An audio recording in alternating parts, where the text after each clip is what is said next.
के लिए हमने कुछ गलत परिभाषाएं तय की हुई हैं इस देश में। जैसे किसी के घर में जाइए तो रेफ्रिजरेटर है क्या नहीं, उससे उसकी आप तय करते हैं कि ये भाई कितना ऊंचा है कितना नीचा है। उसके घर में कलर टीवी है कि ब्लैक एंड व्हाइट है, आप उससे तय करते हैं कि ये ऊंचा है कि ये नीचा है।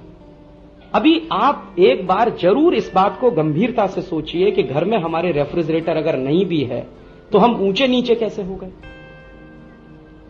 यूरोप के देशों में रेफ्रिजरेटर है, वो हमारे देश में भी आ गया, तो हमने क्यों मान लिया कि हम ज्यादा ऊंचे हो गए। यूरोप के देशों में तो रेफ्रिजरेटर इसलिए आया कि उनको जरूरत थी उसकी, और जरूरत इसलिए थी उनको शायद उसकी कि आप जानते हैं ज्यादा यूरोप के देश तो ठंडे बहुत हैं और सूखा मौसम है, ज्यादा समय तो सूखा मौसम रहता है। और बहुत ज्यादा सर्दी अगर पड़े तो भी खाना खराब होता है, बहुत ज्यादा गर्मी पड़े तो भी खाना खराब होता है। हमारे यहां टेम्परेचर काफी बैलेंस रहता है, 30 के ऊपर बहुत मुश्किल से कभी कभी जाता है, 30 डिग्री सेंटीग्रेड के ऊपर। तो वहां temperature -20 degree centigrade, -30 degree centigrade, -40 degree centigrade, तो खाना बहुत जल्दी खराब होगा। 30 सेंटीग्रेड 30 डिग्री से ऊपर चला जाएगा तो खाना जल्दी खराब होगा। तो उनकी तो प्रॉब्लम थी कि बहुत ज्यादा समय ऐसे टेम्परेचर वेरिएट करता, इसलिए कोई ऐसी मशीन चाहिए, तो उन्होंने रेफ्रिजरेटर ईजाद किया। एक और प्रॉब्लम मैंने देखी है, फ्रांस में तो मैं अक्सर देखता था, ताजी सब्जी रोज नहीं मिलती। आप चाहे जितने करोड़पति होइए वहां पर, वो तो अभी कुछ दिनों से साउथ अफ्रीका के देशों का शोषण ज्यादा करना शुरू किया तो उनको मिल जाती है, अदरवाइज तो कुछ साल पहले तक बहुत आसानी से ताजी सब्जी नहीं मिलती थी। सप्ताह में 1 बार मिलेगी या 2 बार मिलेगी या 3 बार मिलेगी, तो लोग इंतजार करेंगे कि सप्ताह में कब वो दिन आए तो ताजी सब्जी खरीदें। तो जिस दिन आया उस दिन इकट्ठी खरीद के ले गए और उसको भर के रख दिया, तो हफ्ता भर काम चलाना है। दूसरा, ऐसी संस्कृति नहीं है वहां पर कि आप ताजा खाना बनाएं और खाएं। शायद ही यूरोप में कोई ऐसा घर होगा जो प्रॉपर लंच करता हो, ठीक तरीके से लंच करता हो, ऐसा घर शायद ही एक मिलेगा कोई आपको, या 2 मिल जाएंगे। और ठीक तरीके से डिनर करता हो, ऐसे घर भी आपको मुश्किल से 15 से 20% ही मिलेंगे। चलते चलते खाना, दुकान में खड़े होके खा लेना, कहीं और खड़े होके खा लेना, जहां कुछ मिल जाए वही खा लेना, हमेशा खाते ही रहना, इस तरह की प्रकृति के लोग ज्यादा हैं। तो वहां तो परेशानी कुछ है, और ये परेशानी कुछ गहरी परेशानी है, क्योंकि प्रकृति ने उनके ऊपर मेहरबानी नहीं की है, सूखा बना दिया है पूरा का पूरा मौसम। और बहुत सालों तक तो खेती नहीं हुई है पूरे यूरोप में, आपका अंदाजा नहीं है। 1690 के पहले यूरोप के किसी भी देश में खेती नहीं होती थी। खेती होने का काम 1690 के बाद शुरू हुआ, और वो भी तब जब हिंदुस्तान से हल गया है इंग्लैंड, तब खेती हुई है वहां। हल बनाना भी नहीं आता था उनको, हल यहां से गया, यहां से हल देखकर उन्होंने हल बनाना शुरू किया, फिर खेत जोतना शुरू किया। तो खेती तो बहुत बाद के विकास की कहानी है, और उद्योग तो अभी 250-300 साल पुराने। इंडस्ट्रियल रिवॉल्यूशन के पहले कौन से उद्योग के बारे में आप जानते हैं इंग्लैंड के या यूरोप के? तो ये तो सब बहुत ताजा ताजा है। प्रकृति ने उनको बहुत मुश्किलों का मौसम दे दिया है। ऐसा अद्भुत मौसम है कि साल में 6 महीने सूरज ही नहीं निकलेगा, और साल में 6 महीने सूरज नहीं निकलेगा तो खेती कैसे होगी फिर? खेती के लिए तो गर्मी भी चाहिए, सूरज भी चाहिए। ऐसा भी मौसम है कि साल में 6 महीने बर्फ ही बर्फ जमी रहे। ऐसा भी मौसम है कि बारिश कभी भी हो जाए। वहां यह थोड़ी है कि जुलाई से अगस्त के बीच में ही बारिश होगी, कभी भी हो सकती है, जनवरी में भी हो सकती है, फरवरी में भी हो सकती है, और अचानक से मूसलाधार भी हो सकती है, और रिमझिम पानी 10 दिन भी बरस सकता है, 20 दिन भी बरस सकता है।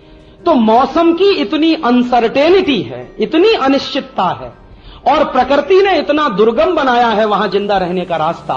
उन दुर्गमताओं से, उन अनिश्चितताओं से बाहर आने के लिए उनको बहुत सारी चीजें खोजनी पड़ी। उसमें से एक निकला रेफ्रिजरेटर। उन्होंने उसको इस्तेमाल किया। उसके बाद उनको संकट दिखाई देने लगा। उसका संकट यह दिखाई देने लगा कि रेफ्रिजरेशन के बाद चीजों के न्यूट्रिशनल वैल्यू कम होने लगे। फिर उसके बाद CFC का प्रॉब्लम आ गया, क्लोरोफ्लोरोकार्बन का प्रॉब्लम आ गया।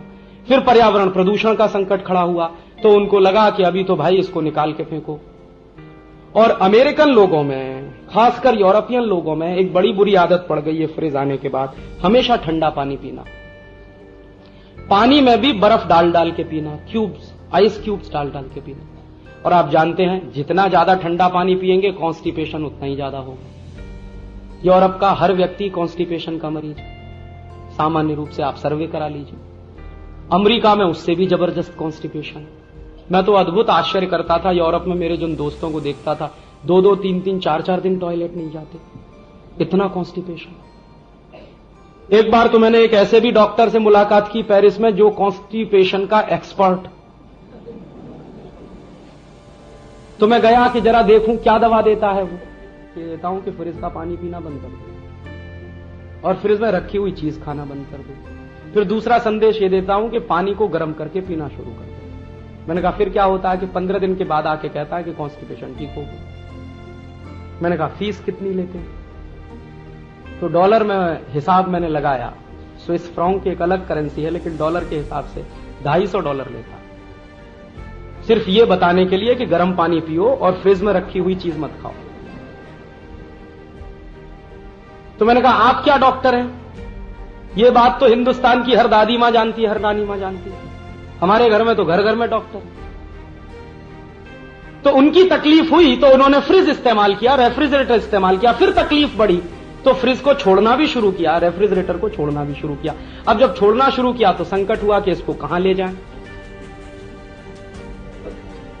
तो किसी बेवकूफ ने बता दिया कि भारत में ले जाओ, क्योंकि मानसिक दरिद्रता के लोग यहीं बहुत ज्यादा रहते हैं। तो आ गया वो यहां पे फ्रिज। अभी जब शुरू शुरू में फ्रिज आया था तो उसका किस्सा ये था कि सरकार ने ये कहा था कि ये सिर्फ हॉस्पिटल्स में रखा जाएगा। तर्क उसका यह था कि दवाएं कभी कभी ज्यादा टेम्परेचर पे खराब हो जाती हैं और आंखों से संबंधित कुछ आई ड्रॉप्स ऐसे होते हैं जो निश्चित रूप से धूप बढ़ने पर, गर्मी बढ़ने पर खराब हो जाते हैं, तो इनको रखने का काम फ्रिज करेगा। तो बात वहां तक तो ठीक थी। उसके बाद दुष्चक्र यह हुआ कि जो कंपनी लेके आई उसको लगा कि भारत में तो बहुत बड़ा मार्केट है, तो उन्होंने एडवर्टीजमेंट करना शुरू किया। एडवर्टीजमेंट क्या आया कि रेफ्रिजरेटर बहुत क्वालिटी प्रोडक्ट है, जिनके घर में नहीं वो घर बहुत नीचा। जैसे आजकल आता है कि वीपीएल की वॉशिंग मशीन जिनके पास नहीं वो सबसे फिसलती, बाकी सब बहुत ऊंचे। तो रात दिन दनादन दनादन, उस समय टेलीविजन तो नहीं था, लेकिन अखबारों में, प्रिंट मीडिया में, मैगजीन्स में, जगह जगह चर्चाओं में इस तरह की बातें शुरू हो गई। फिर क्या हुआ, हिंदुस्तान में कुछ ऐसी भी कंपनियों के एजेंट खड़े किए गए जो फ्रिज में रखी रखाई आइसक्रीम को खिलाने लगे। भाई खा के देखो, देखो कितनी अच्छी बनती है। तो मुफ्त में खिला रहे हैं तो चलो खा लो, क्योंकि हमारी तो एक और प्रॉब्लम है ना, मुफ्त में कोई जहर भी दे दे तो खा लो, तो खा लो भाई इसको। तो खाना चालू कर दिया। होते होते उसके बारे में मन में कुछ प्रतिष्ठा बनने लगी और एक दिन तय हो गया कि भाई हिंदुस्तान के किसी अमीर आदमी ने फ्रिज खरीद लिया। तो फिर देखा देखी, अरे पड़ोसी के घर में तो मेरे घर में क्यों नहीं। हिंदुस्तान में एक और बड़ा संकट है कि भला उसकी कमीज मेरी कमीज से ज्यादा सफेद कैसे।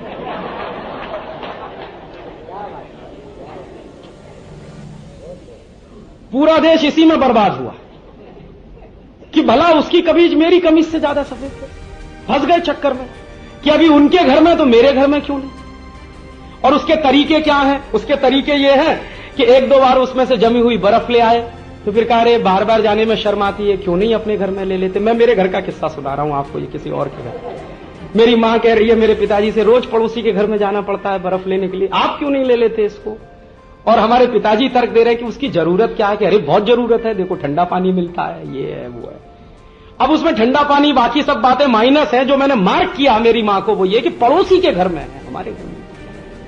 और आप तो इतने बड़े ऑफिसर हैं, वो तो आपके ऑफिस में क्लर्क जैसा है, और आप नहीं लेंगे तो फिर क्या हो जाएगा और कैसे हो जाएगा। तो आ गया सत्यानाशी हमारे। अब जब आ गया तो हमको ये नहीं मालूम कि उसको हैंडल कैसे करें। जो मशीन किसी एक दूसरे ओरिजिन से आई, आपकी जरूरत नहीं थी, लेकिन जबरदस्ती आपने अपनी जरूरत बनाई, तो उसको हैंडल करना भी एक प्रॉब्लम है। तो हैंडल कैसे किया जाए, तो वो आके रख गई। तो फिर परेशानी हमारे घर में ये शुरू हुई कि भाई ये खाली फ्रिज कैसे रहे। हाँ, कोई पड़ोसी आ गया, खोल के देख लिया तो क्या होगा, बेइज्जती हो जाएगी।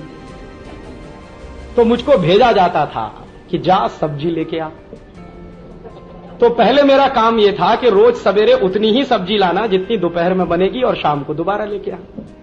फिर मुझको आदेश दिया गया कि 5 दिन की सब्जी ले आ, 7 दिन की सब्जी ले आ, क्योंकि भर के रखनी है ना, अभी कोई आएगा तो खाली कैसे देखे। तो सब्जी लाना और भरना चालू कर दिया। फिर कुछ हिस्सा ऐसा भी था, अरे इसमें सॉफ्ट ड्रिंक की बोतल भी रखनी चाहिए अब तो उसमें सॉफ्ट ड्रिंक की बोतल भी रखना शुरू कर दिया। फिर एक दिन मेरी मां को लगा कि अरे अभी तो एक हिस्सा खाली रहता है, तो क्या करना है, तो पहले आटा ज्यादा गूंदना है, फिर बचाना है, फिर उसमें रखना है।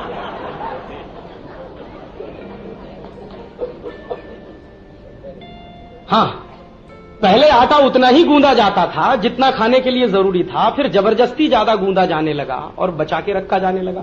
एक दिन मैंने प्रश्न पूछा कि इसकी जरूरत, उन्होंने कहा बार बार गूंदने में तकलीफ होती है, तू करके देख। तो मैं भाई चुप हो गया। मैंने कहा मुझे तो आता नहीं, अभी मां ने कह दिया कि तू करके देख, तो मामला तो उल्टा हो गया। तो मैं तो चुपचाप देखता रहा, लेकिन ऑब्जर्व करता रहा कि ये हो क्या रहा है हमारे घर। फिर ऐसा भी होने लगा कि हमारे घर में कोई अतिथि आया तो मैं माटले से पानी, अरे माटले से पानी ले ले। तो मैंने कहा माटले का पानी ठंडा तो कि नहीं, अभी फ्रिज में से निकाल के ले।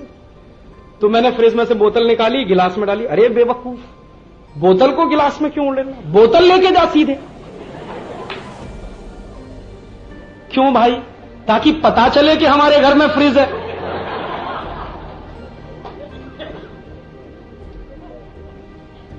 अगर बोतल का पानी हम गिलास में निकाल लेंगे तो पता नहीं वो माटले का है कि फ्रिज का है, अतिथि के मन में द्वंद्व तो पैदा हो ही जाएगा। तो पक्की व्यवस्था बने, इसलिए बोतल साथ में गिलास लेके जा और रख दे वहां पे, उसको निकाल के पीना होगा तो पिएगा।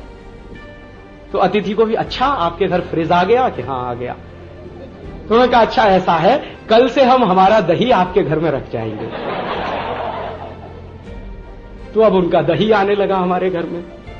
फिर एक दिन ऐसा भी हुआ कि हमारी एक पड़ोसन थी, वो चली आई, आइसक्रीम बनानी है, आपके घर में तो फ्रिज है ना, कि हाँ हाँ है, तो हम जरा आइसक्रीम बनाएंगे। तो अच्छा ठीक है भाई, आइसक्रीम आप बनाएंगे। तो फिर पता चला कि हमारा पड़ोसी धर्म बहुत बढ़ गया कि रोज कोई आइसक्रीम बनाने आ रहा है, कोई दही रखने आ रहा है, तो कुछ करने आ रहा है, कोई कुछ करने आ रहा है। और फिर कभी कभी खराब हो गया वो, तो हमको तो आता नहीं कि ठीक कैसे करें, क्योंकि अपन की बनाई हुई टेक्नोलॉजी हो तो ठोक पीट के कुछ ठीक कर ले, अभी दूसरे की बनाई हुई है तो उसमें हमें तो कुछ लगता नहीं।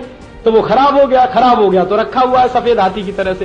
तो पड़ोसी आ रहे हैं और ताना मार रहे हैं, अरे अभी तक ठीक नहीं कराया आपने।